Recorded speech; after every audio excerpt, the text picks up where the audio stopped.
everyone. Welcome to another session of Thompson Hine's Coffee Chat, a weekly web series on matters affecting financial services industries. It is a little after 10:30 on the East Coast.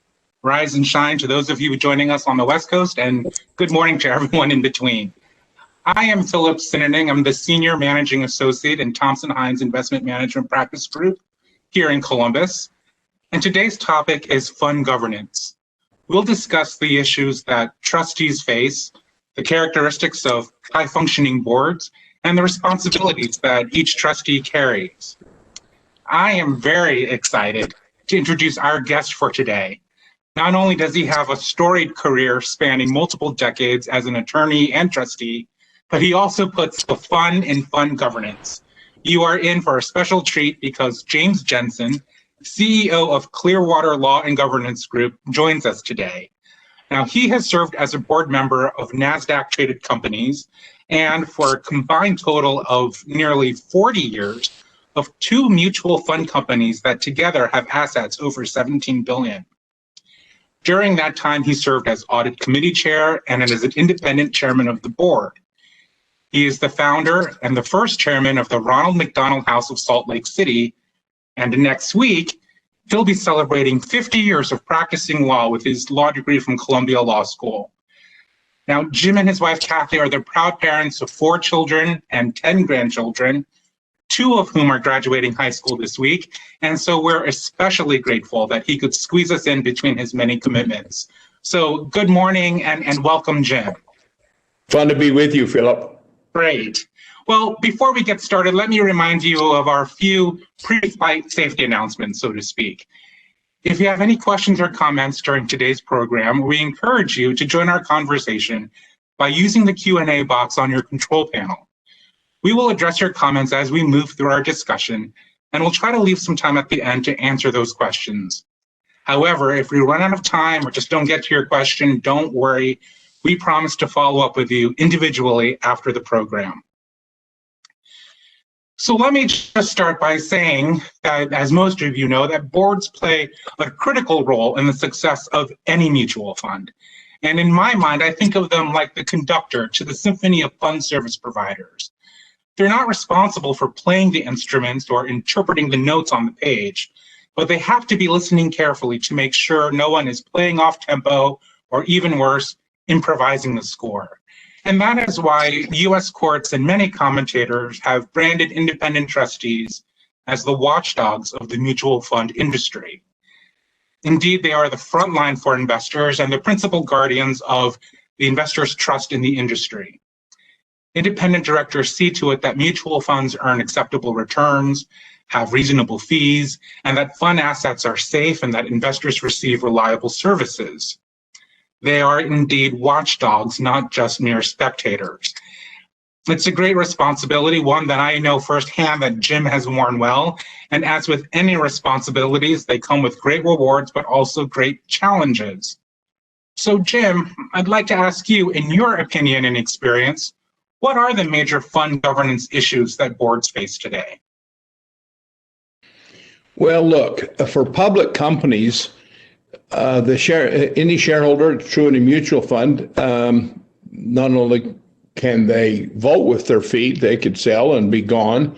They get an NAV every day, so they know what the value of their investment is. So knowing that the owners have that kind of potential short-term attitude, what should be the role of the board? Well, still you have to protect the short-term holders, the medium-term holders, the long-term holders. And I think the role of the board is watchful waiting. You have to ask probing questions and when it's challenged by poor performance, both by service providers as well as managers, or exceptional performance. That too presents challenges, because then you have to ask why is that? Is the manager taking undefined risks in order to get that kind of exceptional performance? So the major governance issues are the interstices between service providers, so that something doesn't fall between the cracks, and you don't pay, and by the same token, you don't pay twice. So pricing from all the providers and performance, those are the primary areas directors watch. So Jim, you described it as watchful waiting. So when does it stop being waiting, and when does watchful waiting then spring into action? Well, I'll give you an example. We had a fund that had allowed for illiquid investments, and we started to see a report of some discounted promissory notes. Well, right away, our attention was focused on that. Our pressing on more disclosure about that, and ultimately, we required the manager to sell that asset. If I remember correctly, I think that manager spent some time as a guest of the state. We terminated that fund. So that's the most serious that I can see where the list of assets raised questions and alarm for the trustees. So it sounds like it's a ever vigilant type of responsibility. There's no. But Philip, there's a more sanguine view too. There are times when a fund may ask for an RFP for one service provider or another, and there one is looking for the combination of quality of service, time of service, fit, and price. And that's a decision that the managers, the administrator probably will present for the board, but that's a decision that the trustees have to make on whether to move to a different provider. Well, Jim, I want to ask, what are some of the ways that a board can effectively manage risk levels?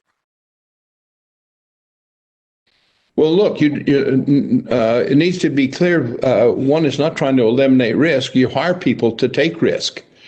So the question is, for the board is, have we adequately disclosed that risk so that the investors understand the risk they're wanting the manager to take?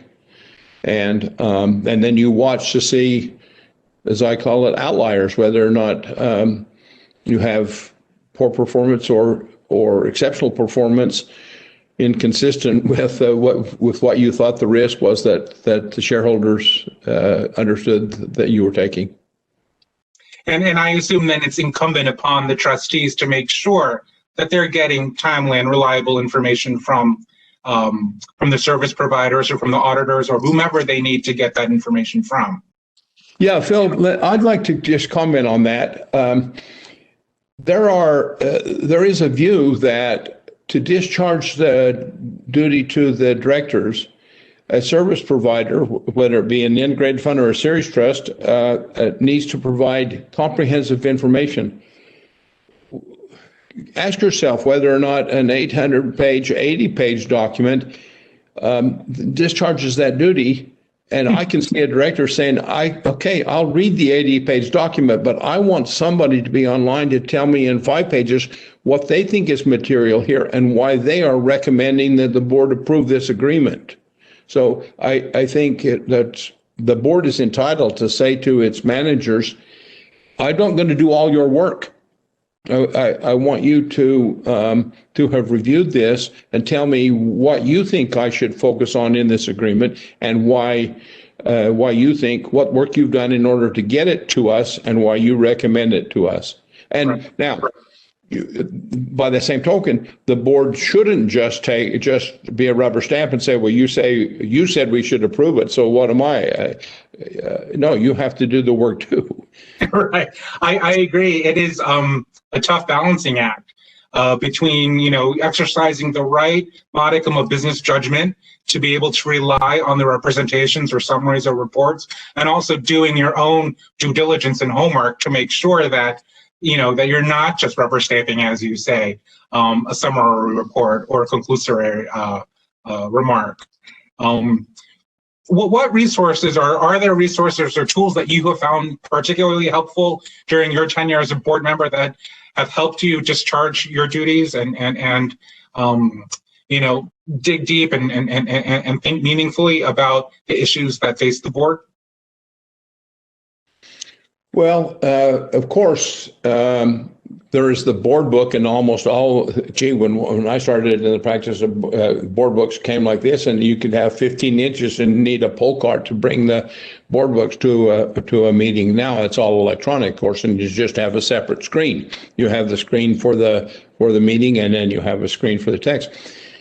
That limits you because it's harder now to toggle back from one item to another, but some people will bring yet another, or they will use their screen and go to the website of a fund or of a competing fund and say, why is this fund not included in the universe of funds? I think they read their description, that seems exactly the same, and yet they're at 20 bips less and they're not included in the universe. Why is that? So you see people kind of, they use all of their own experience and their own information, plus all of the data and information that's provided in the board book. Sure. And I think it also is a valuable resource is to trust or rely on your fellow trustees and to listen to the collective experience of the group, knowing that some offer different perspectives and offer different experiences that might not be your own, that can help you understand some of the issues as well. And that trustees shouldn't think of them as silos, but really as a group. There's an interesting variant of that, Philip. I've seen boards who have a continuing education requirement among their trustees make a habit of having somebody go to an ICI or other industry event, and then that person is charged with bringing back a one-page high points and sharing that with everybody else to try to keep everybody else current, and spread the burden of going to those different events and doing that kind of reading. Sure, and spread the knowledge. And that's actually a great transition to the next topic that I'd like to turn to. And you mentioned that boards have an ongoing requirement to stay abreast of regulatory developments and new issues that arise. I'd like to turn to how a board can measure how well it's tackling these issues and meeting its duties and responsibilities. They have self-assessments that they conduct yearly to gauge their efforts and the efforts of the board in total. But to you, what are the hallmarks of a high-functioning board?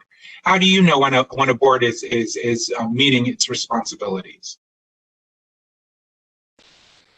Well, there's two ways to. That's a very good question. I'm glad it's on the agenda. There are two ways to look at that. One of them is, of course, how the group performs, and the other one is what is the performance of an individual trustee. Let's take them separately. I'll take individual trustees first.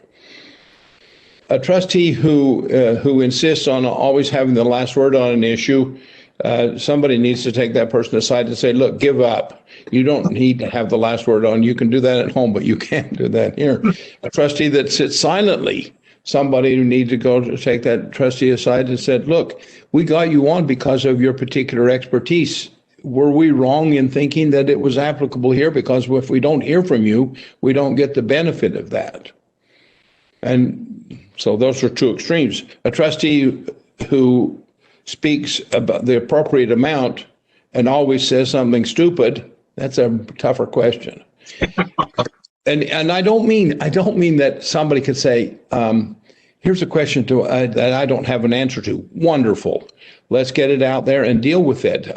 We didn't expect you to understand everything about this when you came on board. Everybody looks at this as a learning exercise.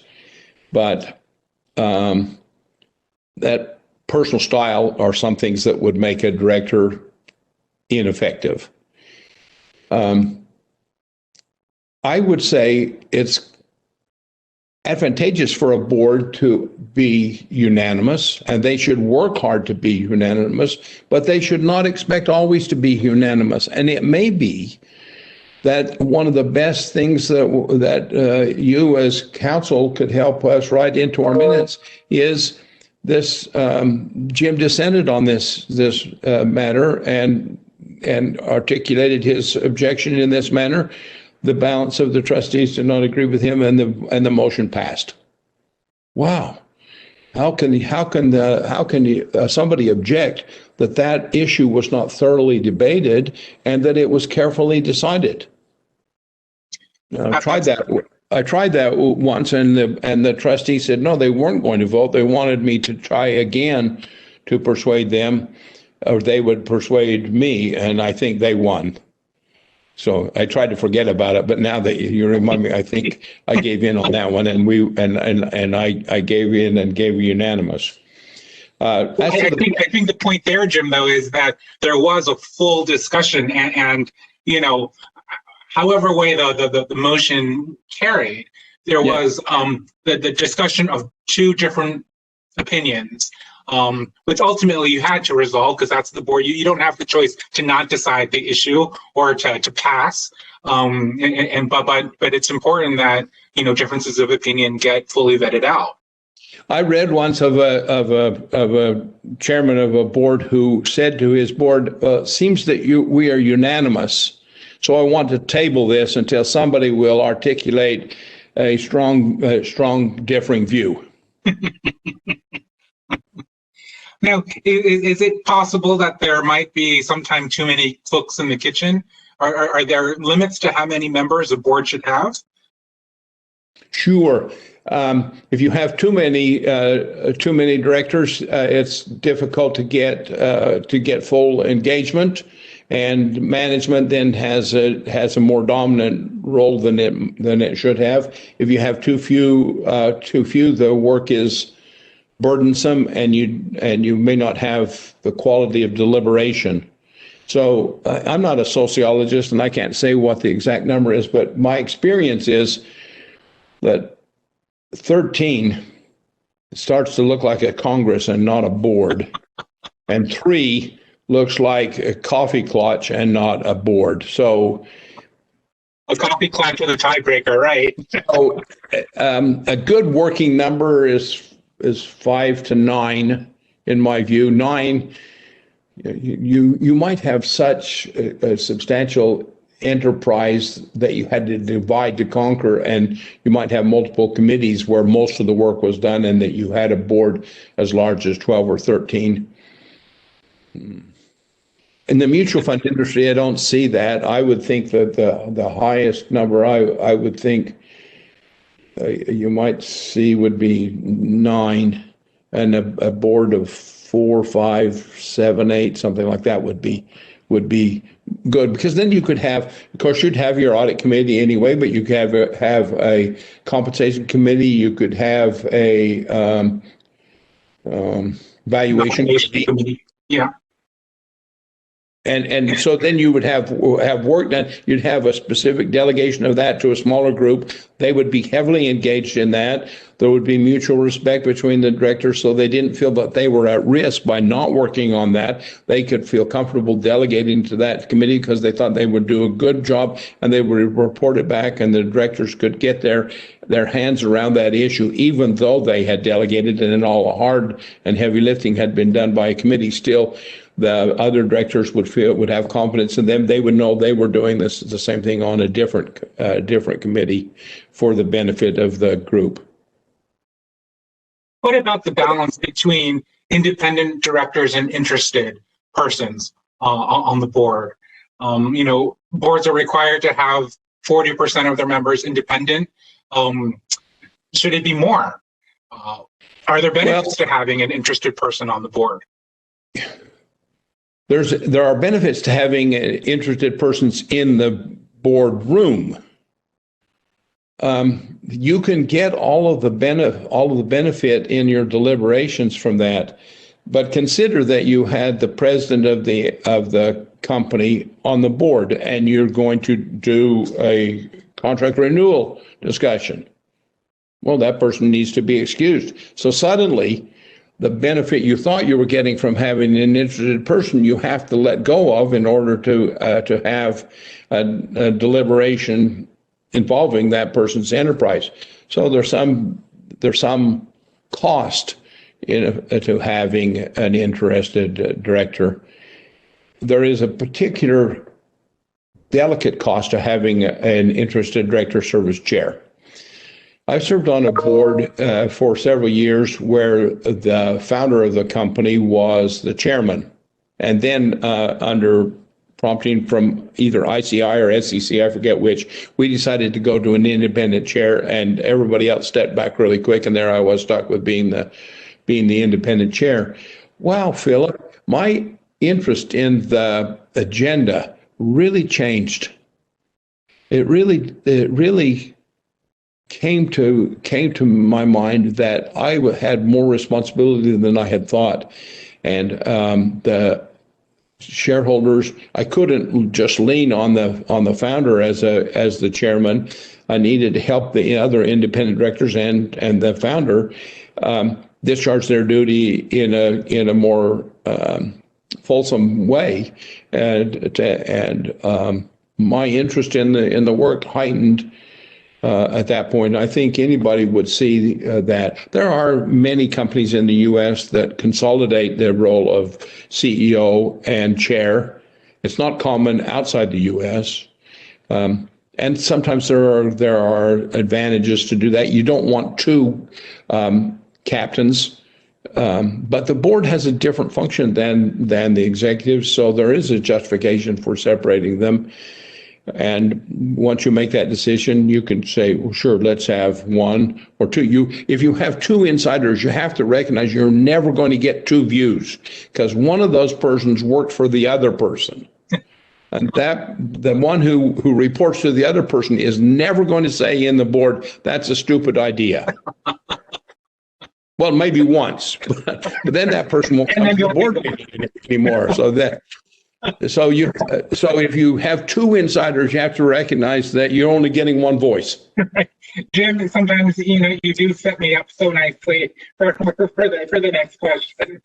And I wanted to move to succession planning and planning for the future, and making sure that boards are capable of addressing new trends in the industry and new matters that come up. You mentioned sometimes you have board members that are just disagreeable persons who always want the last word. When is it appropriate to vote out a board member, and when is it appropriate to come together and say, you know what, we're not serving the investors with this much level of debate and discussion and stress and tension?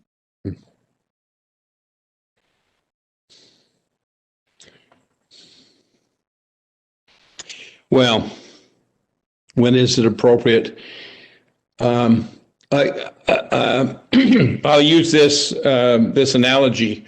I had some surgery on my ankle, and I said to the doctor, when is the appropriate time to have the surgery? And his response was, when you can't stand the pain any longer. So maybe that is the appropriate time to say, I guess can't. And I've seen people say, it's either him or me, but I'm not staying on the board with that person. And then the other directors have to say, well, gee, I didn't realize you felt that strongly. One of us is going to have to go to this person and suggest that he or she should ply his trade or her trade somewhere else. I've seen that done. It's not easy. It's painful. I was at a public meeting once where a nationally visible person had joined a Fortune 500 company and said in this meeting, it took us 3 years to get that director off the board. And then they said they charged me with having to deliver the advice. And I said to them, why me? I've been the one that's pressing that we should, but I don't want to have to deliver the news. And the answer was, well, he likes you. Well, imagine that's the reason that you have to go to say, you like me, so I'm the one that has to deliver the news to you that you're not effective here and that your time is up. It's a hard job. Almost everybody has experience with a boss telling them that they're done and with telling a subordinate that their time is up. It's painful, but has to be done occasionally. I think people would know, and they shouldn't tolerate an unproductive environment indefinitely. If you have that person and you can fix that person, please try that. Try get a style coach for the person, or consulting or counseling, and see whether or not you can get the person to improve. But if in fact you cannot, then you should make the decision to say, we're not going to recommend you for re-election. Sure. Is that helpful, Philip? It is, and I imagine sometimes it's not even so nefarious, or maybe nefarious is the wrong word, but unpleasant as much as it is just the ordinary cycle, right? To keep boards going, you need to bring on new talent, and they need to learn, and they need to learn the style of the board and the funds, and as you say, at some point it gets to be too many. You can't